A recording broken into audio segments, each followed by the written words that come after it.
Assalamualaikum warahmatullahi wabarakatuh. Salam sejahtera untuk teman-teman semua.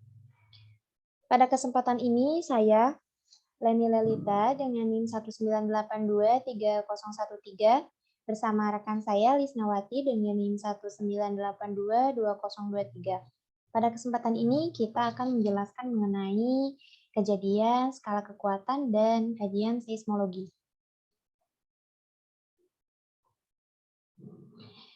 Nah, yang pertama akan kita bahas itu mengenai kejadian gempa bumi. Kemudian ada skala kekuatan gempa bumi, kajian seismologi untuk struktur dalam bumi, kemudian mengenai relokasi hipocenter, dan mekanisme fokus gempa. Yang pertama, mengenai kejadian gempa bumi. Nah, seperti yang kita tahu, bahwa gempa bumi ini merupakan suatu getaran atau guncangan yang terjadi di permukaan bumi akibat adanya pelepasan energi dari bawah permukaan bumi secara tiba-tiba, sehingga menciptakan suatu gelombang seismik. Nah, kira-kira definisi gempa bumi seperti itu. Nah, di sini ada salah satu geofisikawan asal Amerika Serikat yang bernama Harry Fielding Reid. Dia ini terkenal dengan kontribusinya untuk seismologi, terutama pada teori elastic rebound, teori elastic rebound, yang menghubungkan fault atau patahan dengan gempa bumi. Nah, kemudian ini ada Andrew Lawson, dia merupakan seorang ketua Departemen Geologi di Universitas California.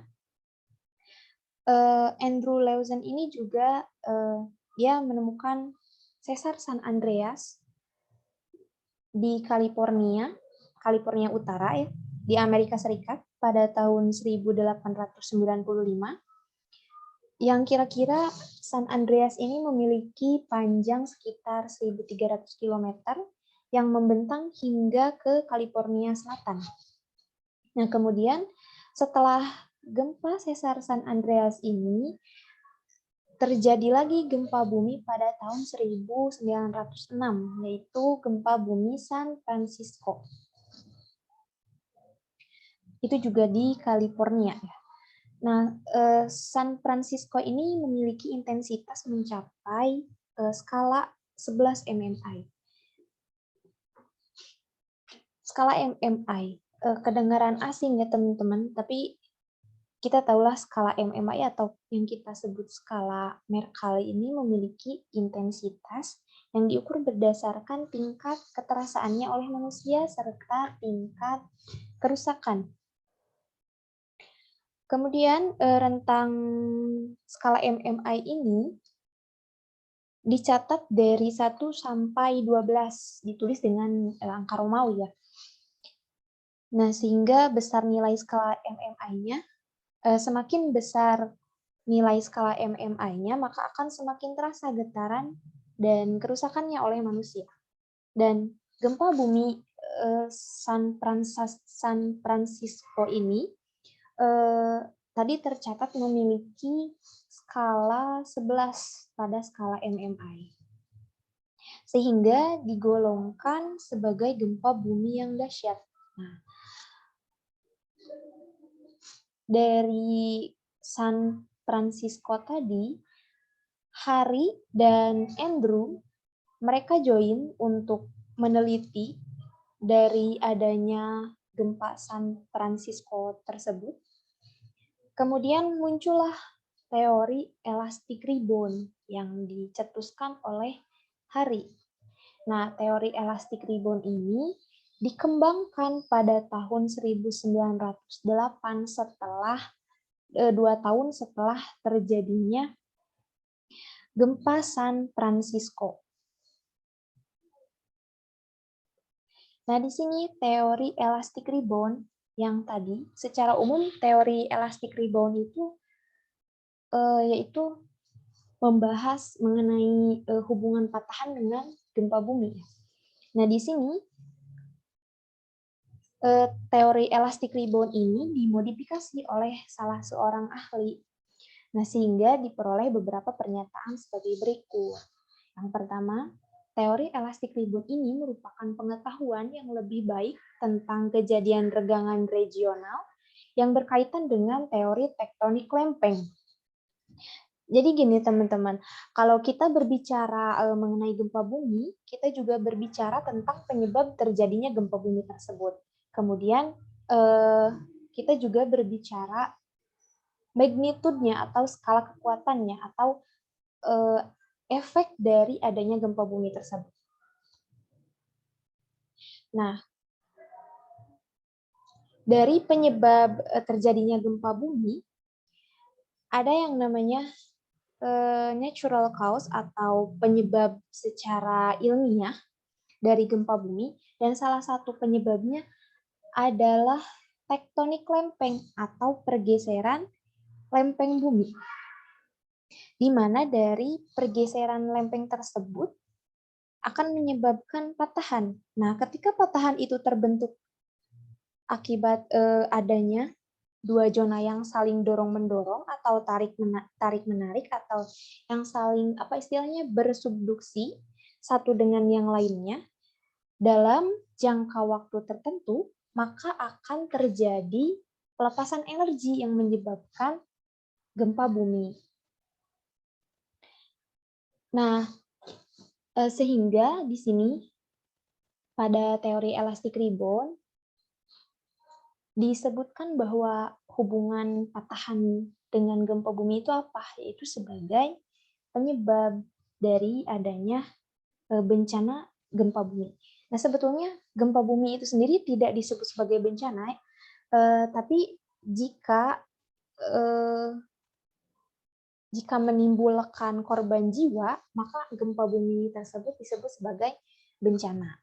Nah, kemudian dari teori tektonik lempeng ini ditemukan adanya rayapan sesar.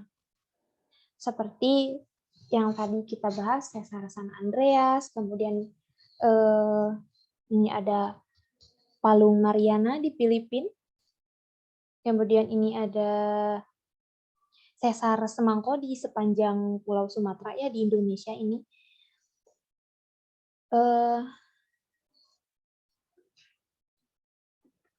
Patahan Semangko ini kira-kira diakibatkan oleh gempa Tapanuli itu sekitar tahun 1892. Nah, yang ini ya, yang A ini merupakan akibat dari gempa Tapanuli tahun 1992. Kemudian terjadi lagi yang kedua, gempa bumi Tes pada tahun 1952. Kemudian ini ada pegunungan Himalaya. Nah, semuanya ini adalah hasil dari pergerakan lempeng tektonik. Nah, yang semakin tegas adanya rayapan sesar dan pergerakan lempeng tektonik, kemudian akan semakin terlihat jelas pergeserannya terhadap struktur permukaan bumi. Nah, ini pertambahan tegasan bertanggung jawab terhadap kejadian gempa. Ketika pergeseran lempeng dan rayapan sesar itu semakin sering terjadi, kemudian akan semakin membesar. Nah, ini kita lihat di sini, yang awalnya bumi itu merapat, ini antara benua dengan yang satu dengan yang lainnya ini tadinya ini rapat, kemudian karena adanya pergerakan lempeng dan kemudian adanya rayapan sesar, sehingga benua satu dengan yang lainnya ini terpisah. Nah, kita lihat ini garis-garis merahnya ini. Ini adalah tanda dari pergeseran lempengnya. Nah, sehingga bumi kita ini menjadi terpisah. Seperti itu, teman-teman.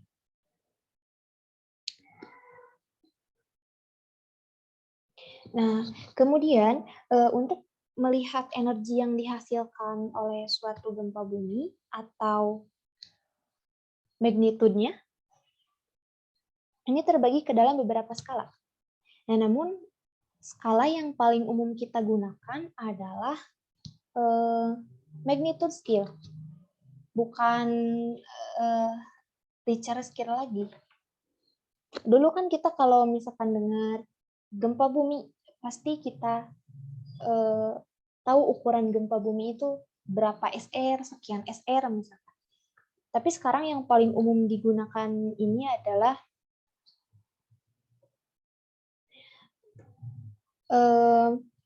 magnitude.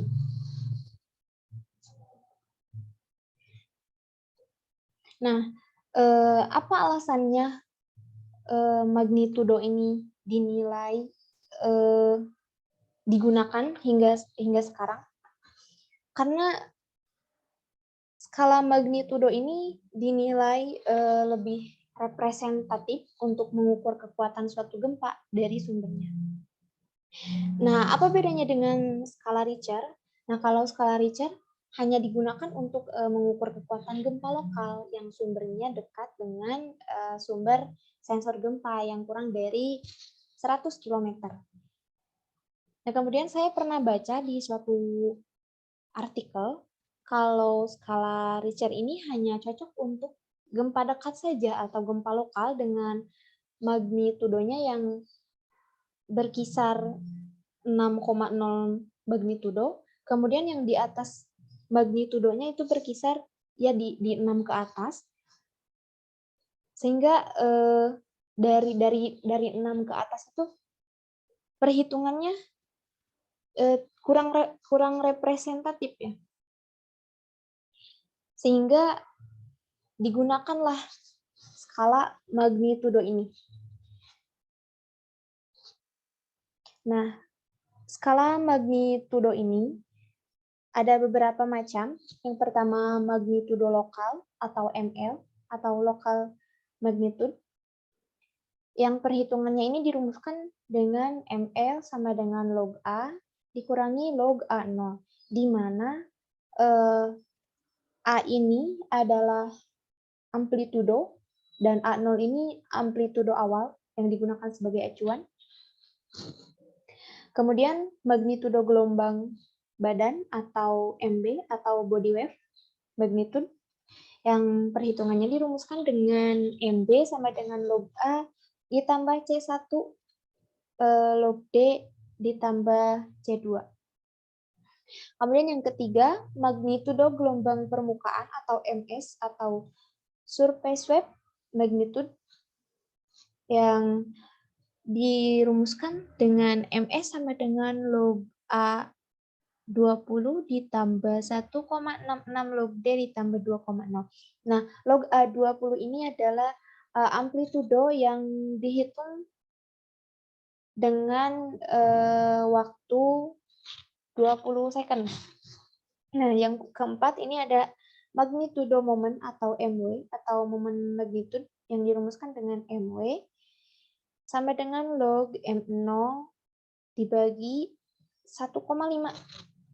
Kemudian dikurangi dengan 10,7. Kemudian yang terakhir ada magnitudo gabungan M atau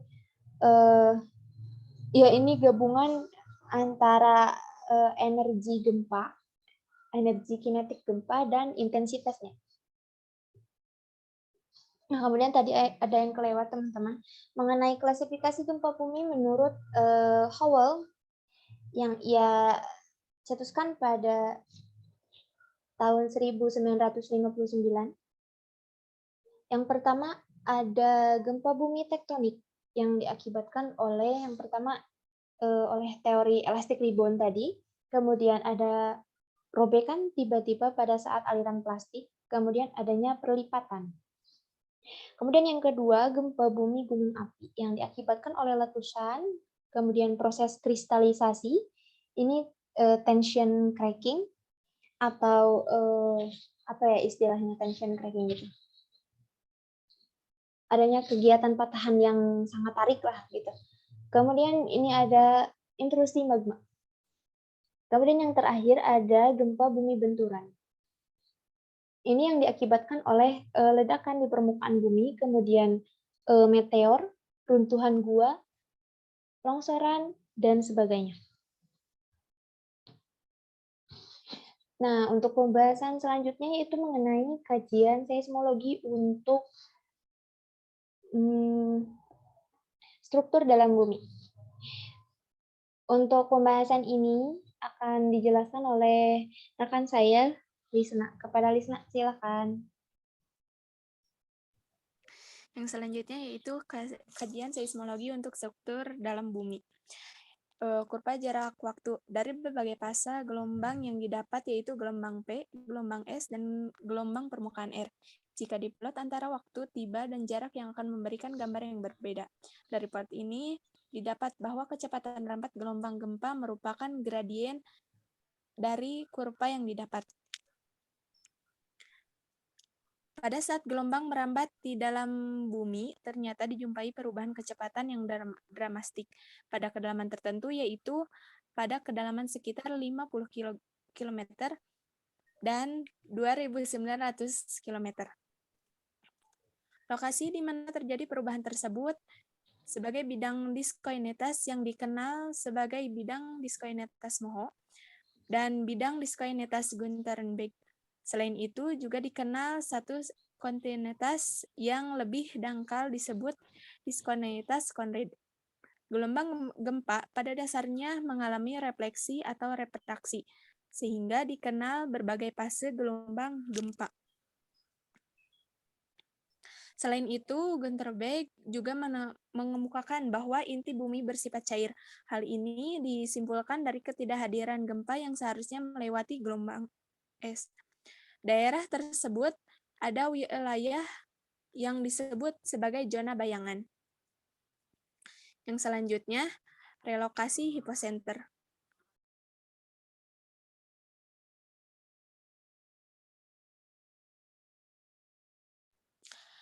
Suatu hal yang penting dalam parameter gempa ialah menentukan letak hipocenter. Cara ini bisa dikenal sebagai relokasi hipocenter.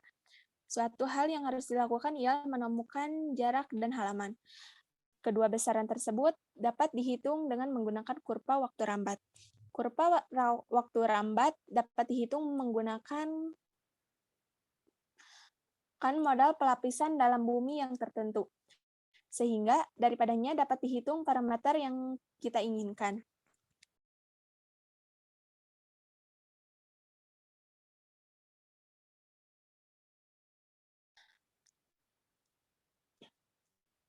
Jika beda waktu tempuh antara dua fase gelombang, dapat dibaca pada seismogram dengan cara meletakkan beda waktu tersebut ke dalam kurva waktu rambat. Dapat menentukan jarak epicenter gempa dengan menggunakan minimal 3 buah stasiun. Dapat digambarkan 3 buah lingkaran yang berpotongan pada satu titik di mana lokasi stasiun menjadi satu titik pusat lingkaran tersebut. Hasilnya akan lebih baik jika ditentukan dengan jumlah stasiun lebih banyak. Yang terakhir, mekanisme fokus gempa.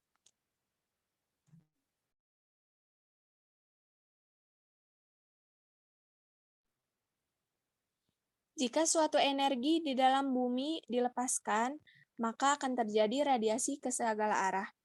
Akan berupa suatu bola. Gempa bumi disebabkan oleh suatu sesar, sehingga energi yang dirambatkan menghasilkan pola gelombang seismatik yang dapat berlawanan pada bagian sisi sesar yang berlawanan pula. Jika terjadi sesar mendatar dekstral atau geser ke kiri, stasiun pada lokasi kuadran 1 dan 4 akan menerima tarikan, sementara kuadran 2 dan 3 akan menerima tekanan.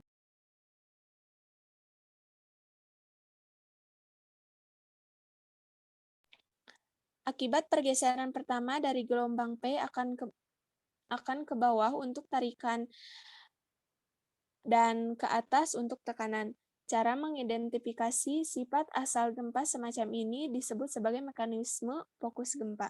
Dengan teknik yang terjadi dapat dianalisis sebagai terjadi dari sesar normal, sesar naik, atau sesar mendatar. Masing-masing arah jurus dan kemiringannya dapat ditentukan. Sekian, kembali lagi ke moderator. Mungkin sekian dulu teman-teman pembahasan dari kita. Kita menyadari bahwa di video pembahasan ini banyak kurangnya, maka dari itu kritik dan saran yang bersifat membangun sangat diharapkan. Semoga teman-teman dapat mencari lagi pengetahuan yang lebih luas mengenai kejadian, skala kekuatan, dan kajian seismologi ini. Untuk pertanyaan dan diskusinya nanti kita akan bahas bareng-bareng di LMS. Sekian yang bisa kita sampaikan. Wassalamualaikum warahmatullahi wabarakatuh.